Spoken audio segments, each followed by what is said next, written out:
and happy Halloween, everyone. My name is Carly Bradley with Dance Break, and with me here I have my good friend Tom Brennan, who goes by Keota. That's who I am. So tell us a little bit about your costume because it is really interesting. Well, my shibari skills are a little weak, but I'm a gingerbread man. This loaf is kind of getting a little crazy. It fell out just before. I'm going to have to redo the whole yarn situation. But this one, as you can see, if you were a petite Asian girl, it would go just great. Do you know anyone that's that size? Not quite that small, unfortunately. So we're hanging out before a really cool event here in Denver tonight called Sexy Content Bass Bash, presented by Awake in the Night, which from what I understand is a company that does a ton of events all over Las Vegas and Denver and a bunch of big cities here. And you're playing alongside Duffrey? Yep. Yeah, we're co-headlining, and then all the other people that are playing are like DJ contest winners that I guess are local to the area. Where I think it was it was based off of votes. Oh, that's pretty cool. Yeah. So tell me a little bit how you got into the music scene to begin with, because you're from New Jersey. Yeah. I moved from New Jersey to New York City because that was the first and most convenient place I think I could have moved to like really sort of pursue this sort of thing. And I went, that was in like 2015. I lived there for 2 years, and then I didn't really see the fruits of my having lived there until when I left and I moved to Florida with my girlfriend because she got a scholarship at a school down there because I wouldn't move to Florida on purpose, no offense, all of Florida. That's how I lived there too, also on accident. Yeah, it's just like rats gotta live there for a couple of years. We respawned in Florida. So then we moved here like 5 months ago in Denver because clearly it's a good place to be for music.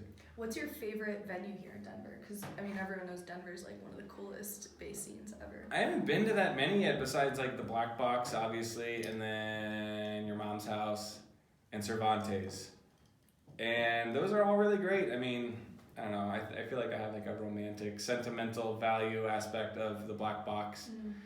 But I've heard the Mission Ballroom is really sick. I really want to go there one day. Yeah, I went. It was really cool. I liked it. It's like state of the art. What does that mean? I don't know. Does that mean like everything's white or something? The sound was really good. Yeah. Yeah, drinks they have weren't expensive. Sensors on the sinks. Bathrooms. Yeah, they did. Wow, That must cool. be what that. They have the Dyson Airblades too. They didn't have those. Yeah. But then they have JBL speakers in house. So you've been in the kind of the bass community for how many years now? I've been in like the live scene for like actively playing shows where I actually get paid and people are actually there for like 2 years. But before that, I was like, when I was in New York, I would like play shows and there'd be like 5 people there and I would like pay money to be there. Not like pay to play, but like I would lose money just doing the whole thing. Yeah. And then before that, I was really just like an internet kid, and I had like all of my friends were people who I had not met in real life, and they'd be from wherever, and that was like the majority of my being involved with music was from like 2010 to 2015, where I didn't know anyone, and I didn't really go to shows. I went to like one electronic music show, and it was like Scream and Benga and Skrillex and Cone Sound and Toki Monster. And what year was that? 2012 or 13. Okay, it sounds like 2012 or 13. It was in like it was at Webster Hall, I think. Okay, cool. Yeah. Who is like an artist that you would like die if you collaborated with? Good question. I don't know, because I collaborated with Culprit already, because that would have been my answer. I mean, I guess I'd like to do that again, because when I did it, it was like for his Unity collaborative like series, and like he did a bunch of collabs with a bunch of people. So I remember when I was first hit up by his like manager or something to do that, I was like, oh my god, this is amazing. And then I saw that like there was like 30 other people doing it. I was like, oh, well, it's still pretty cool. Still cool. It's still cooler than not collaborating with Culprit. So did anyone else that you know like get on that as well? Yeah, Frequent did one. Mm-hmm. It's like the number one I can think of, and I'm sure there's others I'm forgetting. Yeah. But who would I collaborate with? I don't know. Cursa would be cool, but or Insepa or Rezo. Any of the Slugway people would be really cool. I'm working on stuff with like Frequent. Otherwise, I'd already say him. But yeah, I don't know. There's a lot of people I'd like to work on music with, particularly people who are more different than me than similar. Yeah. Because then it's just more interesting, I guess. Yeah, it kind of gives you a chance to challenge yourself like musically as well. Yeah, it's more fun because Yeah. it's like if I had a clone of myself, it would just be like kind of jerking each other off a little bit. It'd be like, oh, if anything, it would just be cool because like if I get tired and I'm like, oh, I don't want to sit here and do this, I'd just be like, oh, Tom, come here. Send the clone in. Yeah. And then he would do it, and then he could take a nap when he's done, and then I do it. Yeah. It's like what having a twin is like, maybe. Yeah. Yeah, maybe a little. I mean, you could. Yeah. Or like Lindsay Lohan. Was that movie? It's a little different though. I know, Freaky Friday. Oh yeah. Parent Trap. She does that a lot. Yeah.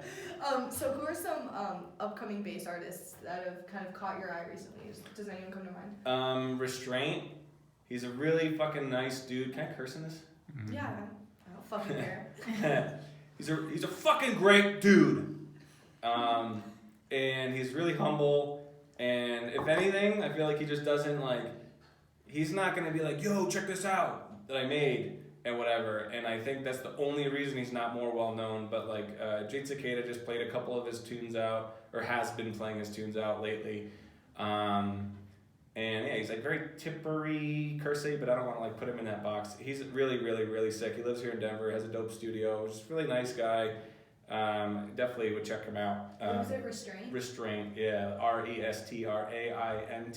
So that's why I like doing these. I've never even heard of that. Yeah, he's really, really sick. Resident Language is really sick. Mm-hmm. Really sick. Honestly, some of the stuff that he's done has blown me away. As far as other up-and-comers go, Volume, but he's not from this country, so I feel like people are less interested in hearing about some dude who lives in Austria. I get more excited when they're like, local. Yeah, when it's like, oh dude, he lives like literally there, right there. That's what living in Denver is like for those of you who don't live in Denver. It's like, I think Grizz lives like 3 blocks from me, and then like just everyone like. It's like you can smell them. Yeah. From wherever. From Chiba Hut. Yeah. So what are your plans for 2019? Because you just went independent, which is a huge move, I think. Yeah, I'm happy to be independent, but it's like I've only ever had one agent, so it's all I've ever known was that one experience. So I'm really just happy just for the change of scenery, I guess, and no other reason in particular. Because I did have a great experience with my agent, and he did a lot for me. So I'm excited to just have the creative control, I guess, in general. And it's kind of pushed me to be a little bit more diligent on certain things. Yeah, absolutely. Yeah. It takes a lot to kind of manage yourself as well. So what are your upcoming plans? Like, is there anything your fans can be looking forward to? Well, I have like enough tunes for like an album, but as I've thought more about it, I'm probably going to do 2 EPs instead. I'm definitely doing 1 EP very soon. I was hoping to get it done by the anniversary of my last EP, which was like a year ago.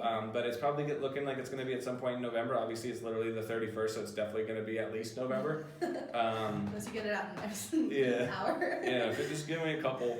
And then beyond that, I don't know really.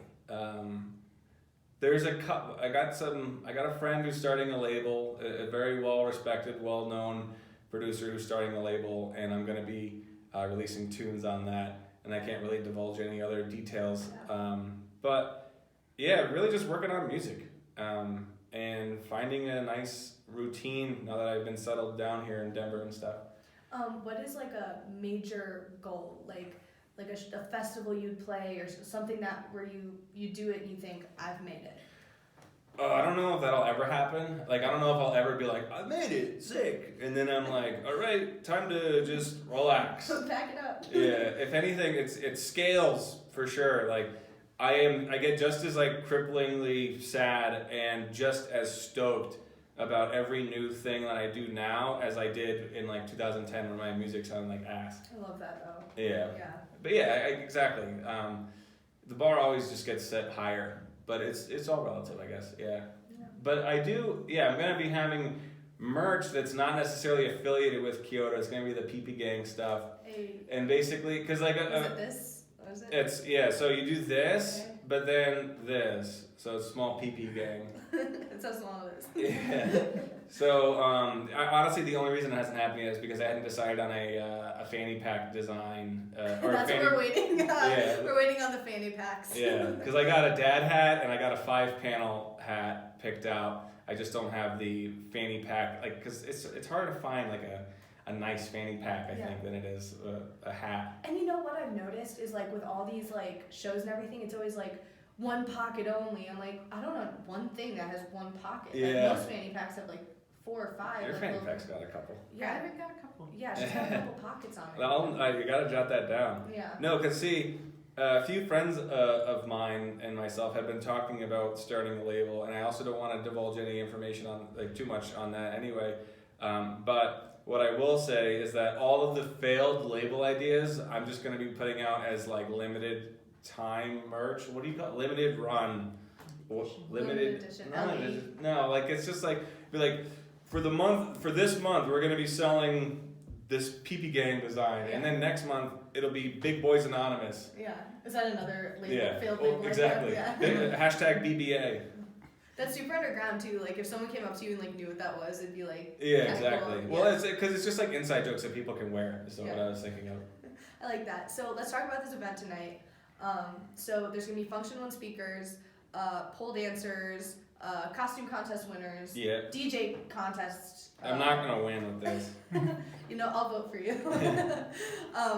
I might win. This is a sick costume. Yeah, you guys are pretty good. You got it. Yeah, if you guys Go on, haven't let's guessed, do. me and my boyfriend. I'm young Bellatrix Lestrange. I'm pretty proud of it. But yeah, so the event starts in a couple hours here, so we're just gonna hang out and drink and chill with our friends. And yeah, so we hope to see you guys all there. Thanks so much for hanging out with me, Tom. Thanks for having me. All right, I'm Carly Bradley with Dance Break, and we'll see you guys after the show.